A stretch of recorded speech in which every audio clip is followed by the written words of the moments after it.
order in which people appear on or which way they were eliminated under PR. We haven't got to do any of that because fortunately, or unfortunately maybe, the number of vacancies exceeds the number of people that were nominated. So the upshot of it is that in the southeast area there are 2 seats. Joyce Henderson holds one of those seats and she was elected last year. Robert Alcorn then has submitted himself for election this year, and since there are no other candidates, I deem that Robert Alcorn is elected.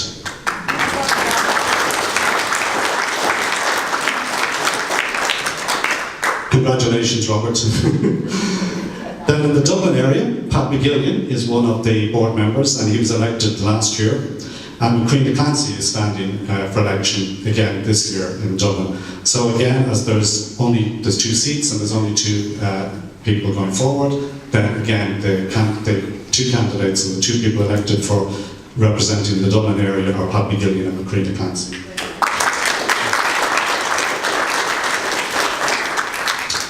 In the northeast region, we have 1 seat, and unfortunately we have no nominations, which is the same as last year. So regrettably, we continue to have a vacancy in the northeast area. So anybody from that area who'd like to think about it for next year, please do come and talk to us, and we can reassure you maybe about some of the obligations and requirements of being a board member, but also maybe dispel some of the more worrying things that people are concerned about in terms of going forward. Equally, in the western region, we don't have any nominees and we don't have anybody at the moment representing that area. There is 1 vacancy there, 1 seat there, but unfortunately no nominations. In the south, we didn't have anybody representing the south last year, but thankfully Frank Mitchell has come forward this year, and so since there is 2 vacancies and 1 nomination, then Frank is deemed elected.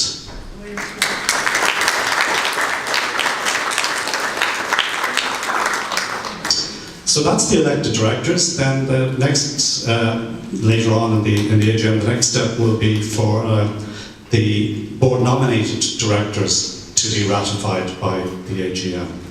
But all the board, of course, looks forward to working with all of these board members in the year ahead. That concludes the Company Secretary's report.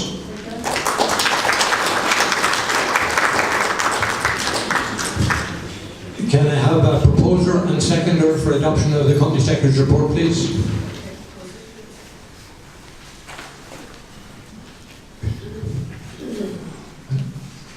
Seconder? Thank you.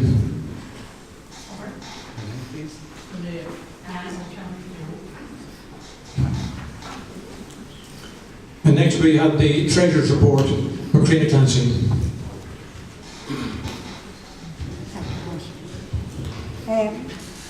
Good afternoon. Now, you've all received copies, or the members have all received copies of the independently audited accounts, which were circulated to all the members.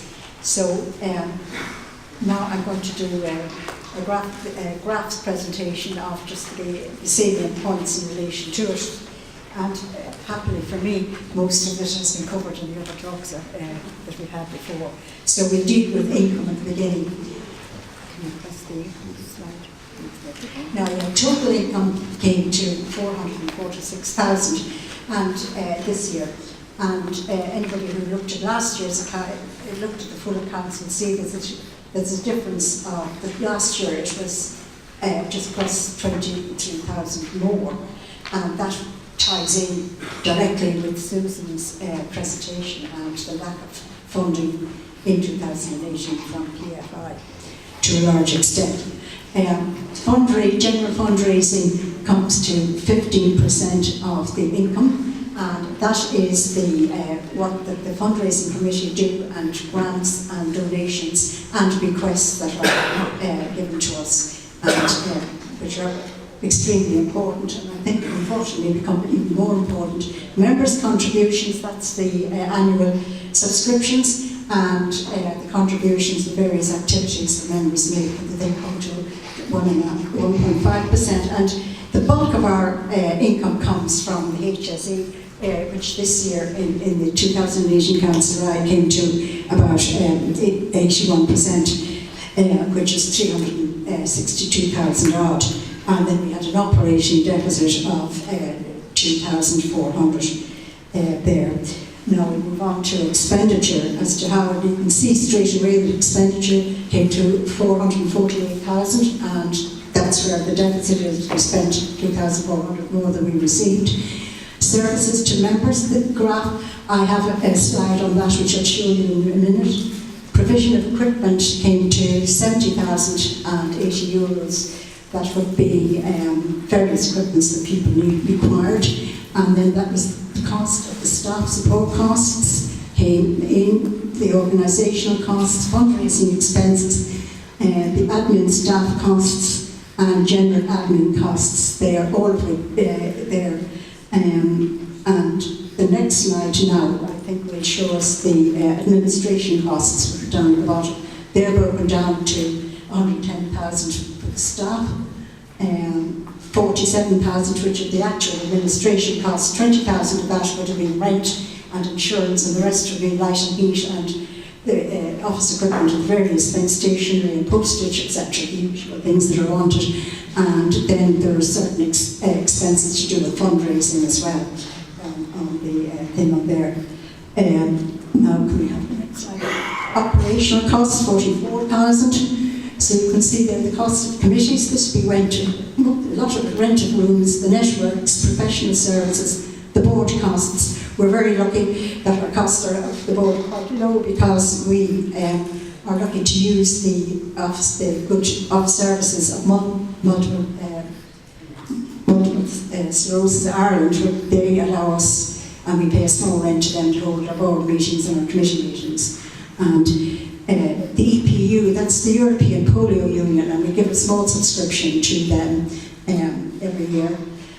And promotion and education, that would have been, this was an expense that the board agreed to over the last few years to do with everything that they've been doing with the register and for the leaflets that they've been talking to you about that have gone out to all the doctor's surgeries and to the hospitals. And then there's been some training and development costs for volunteers and maybe staff, and then the conference and the AGM costs, all of which comes to around 44,000. So we'll move on to the other slide now, please. Yeah. Then the services to members. So therapists, as you can see there, 87,000. Now this service to members does not include the 70,000 that I've already spoken about for aids and appliances. This is to do with therapies, social support groups, respite, 12,000. The Survivor magazine, the internet in relation to it, telephone support, the heating grant, which we all greatly appreciate and is so important to everybody, as a hardship fund and some expenses. So that is the last slide there. Yes, so that it really covers the main functions, and you can see that we're very tight on the money there on that. And so what I would say, looking at it, we're very challenging times for all charities, and for us very small one like ourselves, because people say, oh, polio, that's gone long ago. So they've no concept really in the national level of the actual needs of polio survivors now. And we're also, you will be aware in recent months that there's been a lot of talk about the HSE and that they have to stay within their budget. And this is politically, people are demanding, it mustn't overspend, the government are overspending everywhere, and the HSE must stay within the budget. And that's the objective of the new CEO taking on board. Well, what do you do when you stay within your budget and when you haven't, when you've exceeded it in all other years? You cut back on funding. Now, so far, we have not been impacted by that. But we may well be, and it's a matter of concern. We would be worried that this may be coming down the road a little bit, which would make it difficult for us again. So we're the board is really appreciative of the work of the fundraising committee.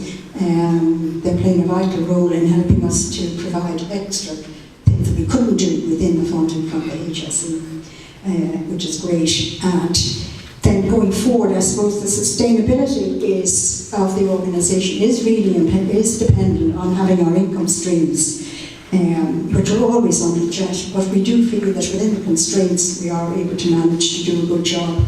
And I would have to say that from not cutting corners, but he's keeping the costs down as very, very rigorously. So it's a really tight job for us all to do. And that really is the basis of my report.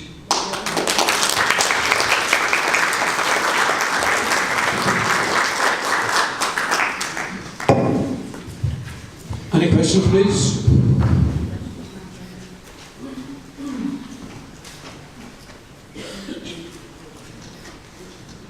No questions. Fine. Can I have a proposer and seconder for adoption of the report, please? The Treasurer's report.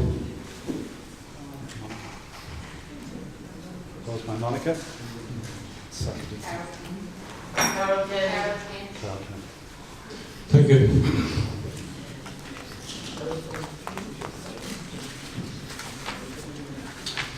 Now, next we have 3 resolutions. And the first resolution is approval of the audited 2018 financial statements. Now, you've all got copies of the financial statements which were sent to you in the recent correspondence.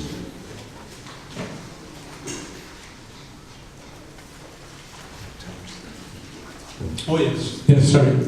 So now the approval of the accounts, we've got a number of tellers, for example, doing the roles. Now the first one is those in favour, the green card. So you've all got 3 cards, you should have 3 cards, green, red and blue. Those in favour of the accounts? We have 3 tellers. Could the 3 tellers please go around and count the cards? Yeah.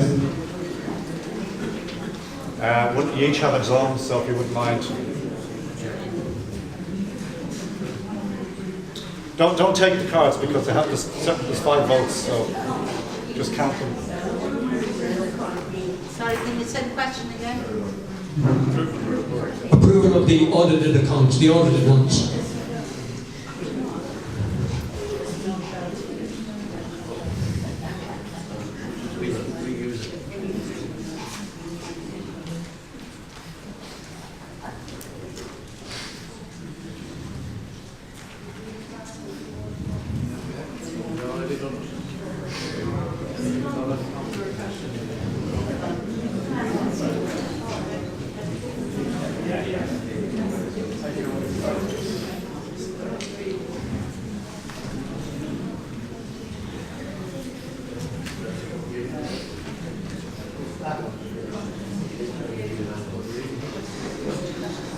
No.